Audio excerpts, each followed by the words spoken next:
Hi there, Simon from simonwoods.com here. There was a song a long time ago, music was my first love and it'll be my last, and all that. John Miles, where is he now? In wine terms, Australia was my first love. I first got into wine long time ago, went and spent a year out in Australia, and my first job out there was picking grapes. My second one was working in a wine shop. So that's where I really picked up the wine bug. I was just doing weird things before then, like designing computer systems and I know. Australia's coming in for a bit of a knocking at the moment, and I see it and I think, yeah, they have this thing in Australia called the tall poppy syndrome. In other words, stick your head up far enough up there and someone is bound to shoot it off. Well, maybe the Australians were guilty of blowing their own trumpet just a bit too much. But to dismiss the whole country out of hand just because a few large companies who happen to produce a lot of the wine aren't doing particularly well with their cheap wines isn't fair on the rest of the country for me.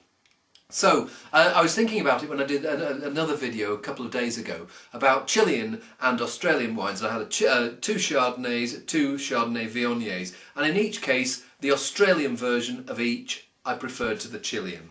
So I thought, let's focus on Australia today and let's see if it is as good as I remember it being with the Bandit.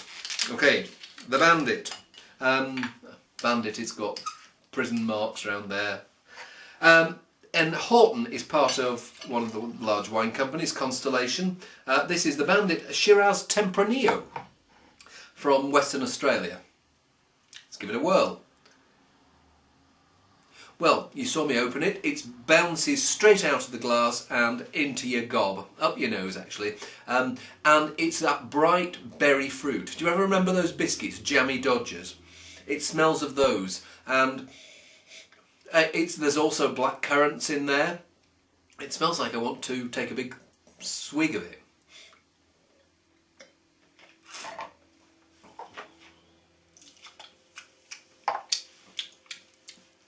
Maybe that black currant edge is just a little bit overdone.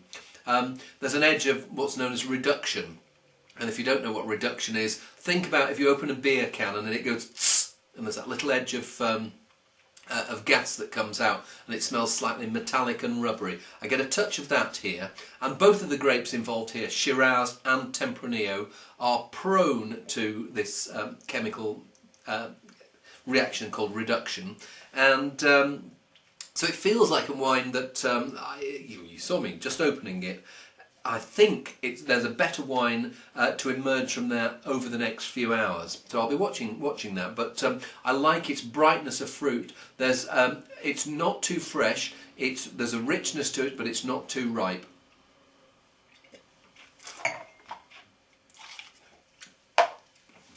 But yeah, that almost minty black currant edge. If someone had given me that blind, I'd have said, is there a bit of Chilean stuff in here?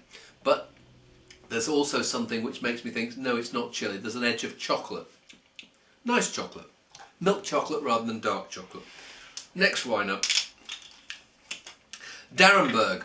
Now D'Arenberg for me is what everything a good commercial winery should be. Everything really from the bottom end up to the top end. I think the top end is called Dead Arms Shiraz. Everything across the board has been consistently good over several years. This is one of the stalwarts of the range, Darry's Original, Shiraz Grenache 2006 from McLaren Vale. Well, it's got that sweet allure. There's the ripeness, and it's a slightly heavy ripeness. And you know when you've got the fruit that's absolutely ripe and it's almost like just about to drop off the tree, but it's still just about hanging on. It's got that. It's not overripe, but it's ripe, and it smells like I want to have a lot of it.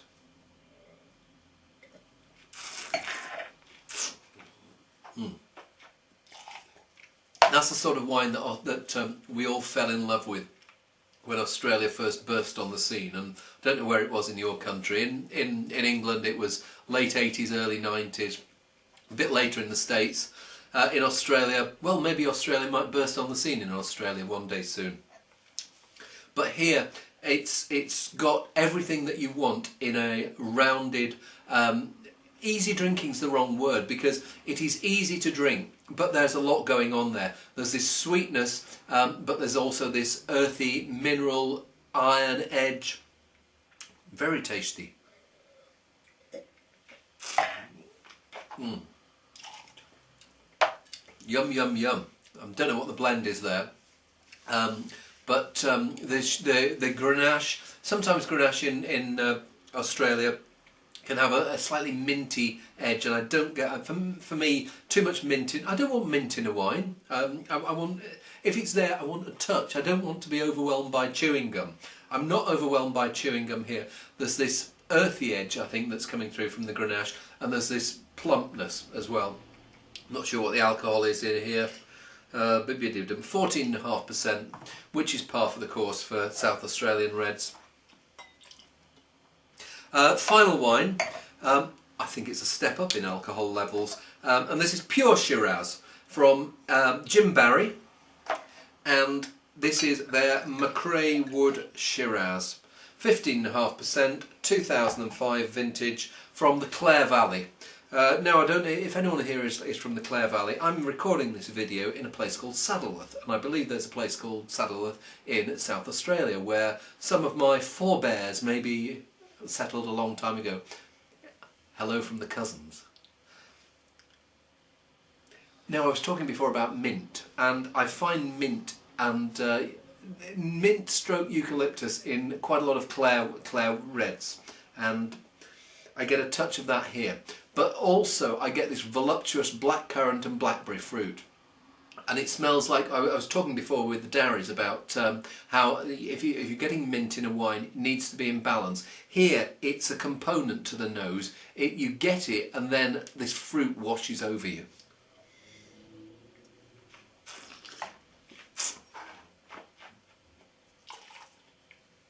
Well, that's a weighty giant. There is such a lot of wine in that mouthful. There's some licorice. Licorice is something I associate with high levels of alcohol, so 15.5%, not unexpected. That licorice, but there's mint, and the fruit has got this almost overcoat of leathery meatiness. It's not subtle. But I don't think it's trying to be subtle. This is from a warm region, and there's like a bready, yeasty edge as well.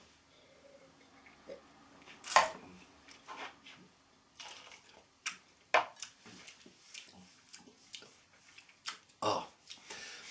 What I can't quite work out is quite a long time ago. Well, Australia's been doing red wines for a long time.